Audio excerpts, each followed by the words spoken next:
मेरे प्यारे देशवासियों, आज का ये बजट इंटरिम बजट तो है ही, लेकिन ये बजट इंक्लूसिव और इनोवेटिव बजट है। इस बजट में कंटिन्यूटी का कॉन्फिडेंस है। ये बजट विकसित भारत के 4 स्तंभ युवा, गरीब, महिला और किसान सभी को एम्पावर करेगा। निर्मला जी का ये बजट देश के भविष्य के निर्माण का बजट है। इस बजट में 2047 के विकसित भारत की नींव को मजबूत करने की गारंटी है। मैं निर्मला जी और उनकी टीम को बहुत बहुत बधाई देता हूं। साथियों, इस बजट में युवा भारत की युवा आकांक्षाओं का, भारत की यंग एस्पिरेशंस का प्रतिबिंब है। बजट में 2 महत्वपूर्ण निर्णय लिए गए हैं। रिसर्च और इनोवेशन पर 1,00,000 करोड़ रुपए का फंड बनाने की घोषणा की गई है। बजट में स्टार्टअप्स को मिलने वाली टैक्स छूट के विस्तार का भी ऐलान किया गया है। साथियों, इस बजट में फिस्कल डेफिसिट को नियंत्रण में रखते हुए कैपिटल एक्सपेंडिचर को 11,11,111 करोड़ रुपए की ऐतिहासिक ऊंचाई दी गई है।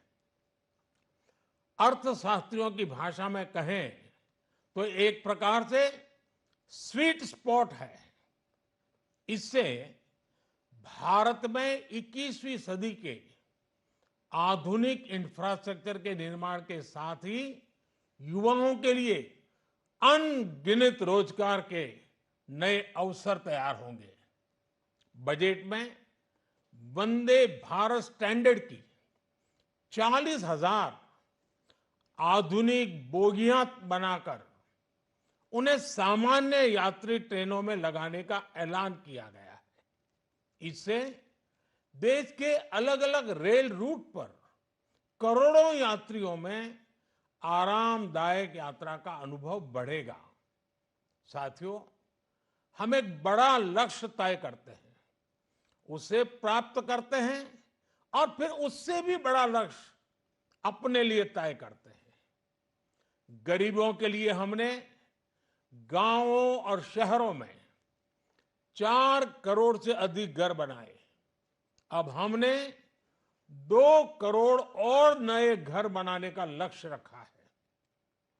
हमने 2 करोड़ महिलाओं को लखपति दीदी बनाने का लक्ष्य रखा था।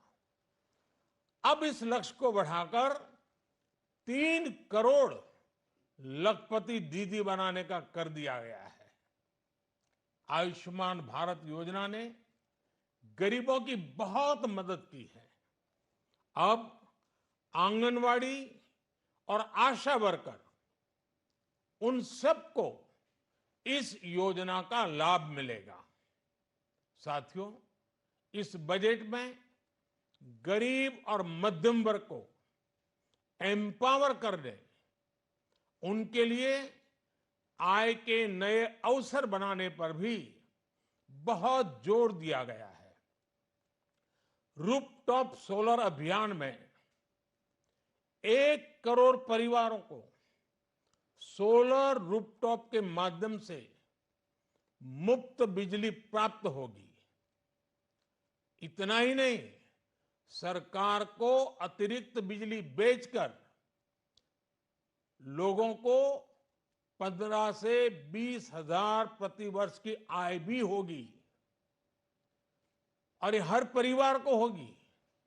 साथियों, आज जिस इनकम टैक्स रेमिशन स्कीम की घोषणा की गई है, उससे मध्यम वर्ग के करीब 1 करोड़ लोगों को बड़ी राहत मिलेगी। पिछली सरकारों ने सामान्य मानवी के सिर पर दशकों से ये बहुत बड़ी तलवार लटका कर रखी थी। आज इस बजट में किसानों के लिए भी बहुत महत्वपूर्ण और बड़े निर्णय लिए गए हैं। नैनो डीएपी का उपयोग हो, पशुओं के लिए नई योजना हो, पीएम मत्स्य संपदा योजना का विस्तार हो और आत्मनिर्भर ऑयल सीड अभियान हो। इससे किसानों की आय बढ़ेगी और खर्च कम होगा। मैं एक बार फिर सभी देशवासियों को इस ऐतिहासिक बजट के लिए शुभकामनाएं देता हूं। बहुत बहुत धन्यवाद।